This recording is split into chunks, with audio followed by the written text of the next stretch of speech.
Shabbat Shalom, everybody. It's nice to be able to address you and nice to be together. It's funny, there's an adjustment that I think takes place because as you know, and as you've heard, I'm in Boston on Thursday. We celebrated the Brit Milah of my newest grandson, which I feel very, very richly blessed and very fortunate. But I'm speaking from an Airbnb in Boston. And so it felt a little disorienting in the beginning, as if I'm farther away from you than when I speak from my office at home or from the bima in the synagogue. And yet the reality is that our connection is exactly the same. It's a pretty amazing thing to think about. I'd like to actually be personal with you. I'd like to tell you my story from the Brit Milah. Share with you a little bit about the words which I spoke at that Brit, and also the story which continued, the story of celebration that also continued through Shabbat dinner last night, and undoubtedly will this afternoon too. So before Shabbat dinner, I was able to be in the room in the presence at my son Noah and Sarah's home together with their new baby, and Solomon, and with Avi and Heather, and their 3-year-old, my granddaughter, Aya. And to be able to sing together was so beautiful. To watch Noah do Birkat Kohanim over his son for the first time was really so very, very moving and so very, very beautiful. And then seeing Avi also do Birkat Kohanim over his daughter, it just felt like there was such a great sense of fulfillment and nachas. And as then the both boys sang Eshet Chayil to their wives, and it was really an extraordinary moment for, I think, all of us, but certainly for me. And I just wish them all good health. That's the most important thing. Toby's not with me because her daughter, Caroline, who's in North Miami, is going to have a baby any day. So we're filled with blessing here and richness, and we just hope for a safe delivery and a healthy baby in North Miami, but she will have to go right into action, babysitting for her 5-year-old grandson, who will be the oldest of all these grandchildren that we're having. I look at myself and think, could it possibly be to have 5 grandchildren? But this is really wonderful for us. So Brit Milah is, it's really a time of great expectation, and there's great joy that comes with that expectation. It is really joyful, and it's a time of great hope. Brit Milah and the naming that goes with it connects us very deeply to our pasts, grandparents, great-grandparents that came before. And Solomon Ethan is his English name, and he's named after 3 grandmothers in those 2 names. And my son spoke so beautifully about his grandmothers and about Sarah's grandmother also. It also takes us into the future because it does bring hope for what's going to be, hope for the continuity of our people, and hope for a continuous relationship with the Holy One. So it's awesome. The moment is truly awesome. The Brit took place at KI, which is a conservative congregation in Brookline. It took place outdoors in a little courtyard that's almost on the street on Harvard Avenue. And so it was in some ways, it was very public because lots of people were walking by and you could hear the traffic, but that was the choice to do it outside. In fact, the Moyle insisted that we do it outside, and we were socially distanced from each other through it, wearing masks except when we spoke, and then we moved away from people. The words that I spoke, and I had the privilege, really, I was given the honor to speak at the naming part of the Brit. I reflected something in addition to that joy, and that is I spoke about the balance of life, because it was very clear that this was taking place under very unusual times. And as much as there was joy there, we're all very aware of what's going on around us in this world. And it's a very extreme time in this world. There's a contrast between the joy that we feel and the tragedies that we're surrounded by, and I felt like that needed a voice. I think that everyone there was also very well aware of it. So it's a kind of an island of joy in a difficult world. And we look forward to going from the darkness that's in the world to a greater sense of lightness and light for everybody. And so it was reflected in the fact that we are at a bris and we're wearing masks. But I began with the folk song that everybody on this call remembers well. The folk song that was recorded by the Byrds. To everything, turn, turn, turn. There is a season, and for everything under heaven, a purpose, a time to be born, and a time to die. I thought hard and long about whether to talk about that balance at a time of such great family joy. But I also believe that it was really quite important to speak about that.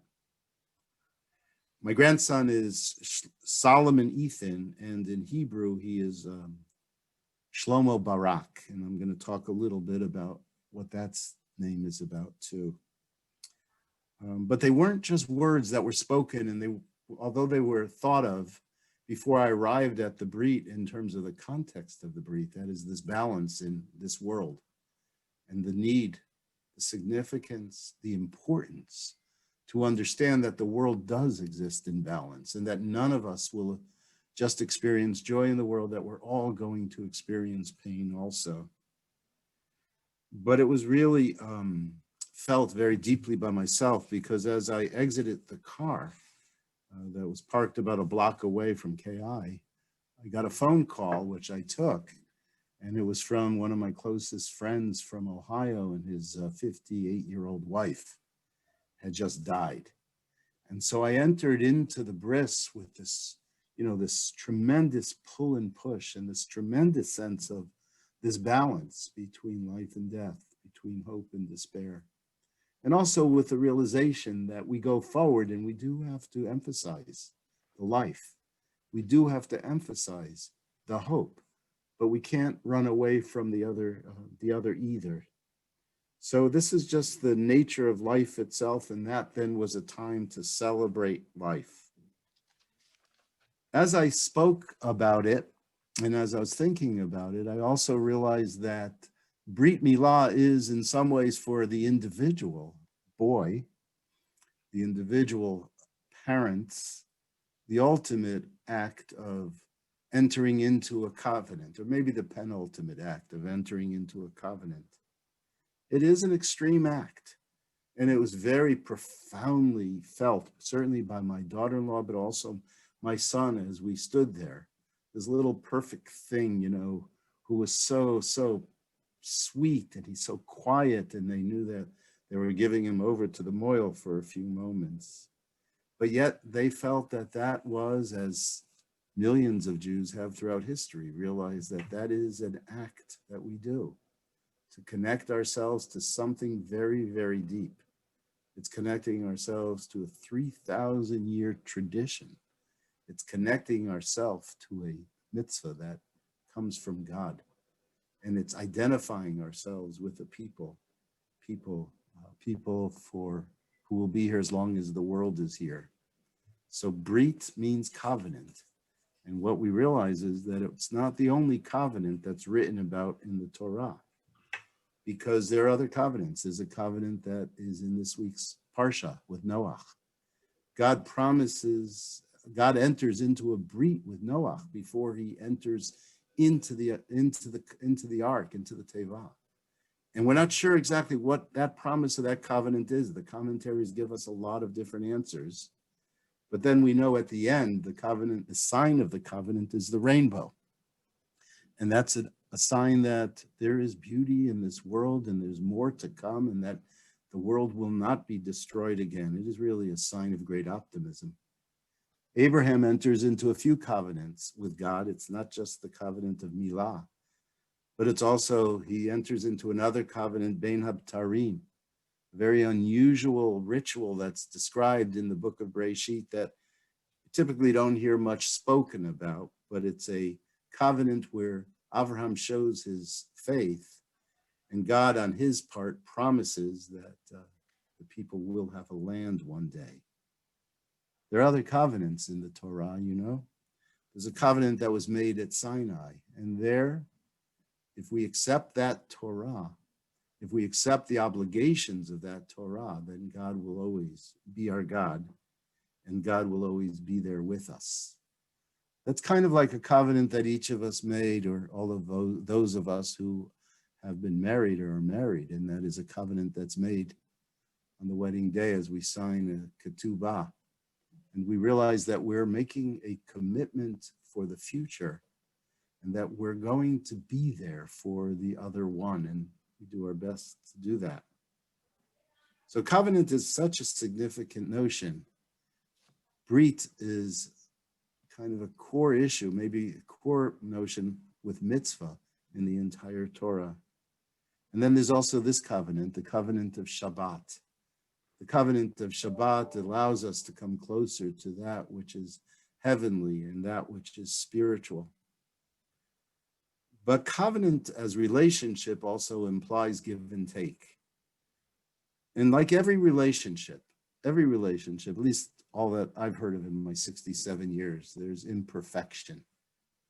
But the covenant that we make, the covenants that we make with each other, with our people, with the land, with God, are an expression that we're going to continuously aspire to make it better. We're going to continually try to move towards the impossible goal of perfection, but just making it a little bit less imperfect as we move forward. And that's what all of us do in our most profound relationships of our marriages. So the Brit then takes on incredible significance, and I need not tell you that. You all absolutely know that. So the other reason, by the way, that I read from Kohelet about in terms of balance is that Kohelet, according to the tradition, was written by King Solomon. So how appropriate to read the words of one Solomon while we were entering another Solomon into the covenant. And I spoke also about his name, not just in terms of his grandparents, and that mostly my son did, but I spoke about his name also in terms of it coming from shalom, from peace, and shleimut, and coming from wholeness. And we hope that his life is not only a life of shleimut and shalom, but by virtue of the way he lives his life, that will go out to the world and will impact those that he knows and how important that is. And finally, and coming back now to the Parsha, I mentioned the following. So his Hebrew middle name, as I said, is Barak. And Barak is named for a great grandparent whose name was Baruch. Barak, as we know, is also is the word for lightning in the Hebrew language. And I have no doubt that my son, who has been very engaged in political discourse and has worked on campaigns in his life and has a particular political hero in this world, a fellow by the name of Barak, who was our past president, I think that might have come into it a little bit also. So Shlomo Barak, let's think about it in terms of lightning.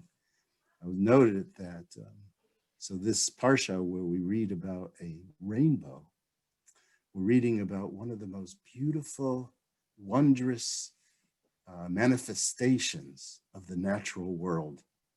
Imagine, we know why rainbows occur because of our scientific knowledge, understanding the refraction of light, but they still contain so much wonder. Whenever we see a rainbow, we point it out, we stare at it, we find its beauty. And I think we who live in South Florida are really lucky because we see a lot of rainbows. So on one hand, so rainbow is a symbol of peace, and it's a symbol of hope, and it's a symbol of life itself. Barak, on the other hand, as lightning, reflects the great power of the natural world. It's a strong, strong symbol.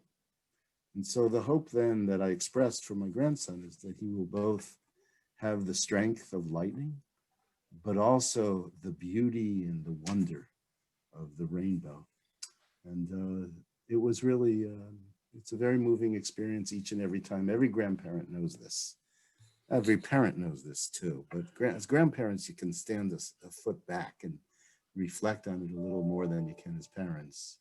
And that is, every birth is the recreation of a life and the creation of a life and the recreation of the world itself. And so we stand in wonder, we give thanks, we say how lucky we are. Shehechianu v'kiyamanu v'higianu lazman hazeh. Shabbat shalom, everybody, and thanks for listening to my personal story of this week. Yeah. We'll continue now with the Chatzi Kaddish, and the cantor will pick it up on page 155.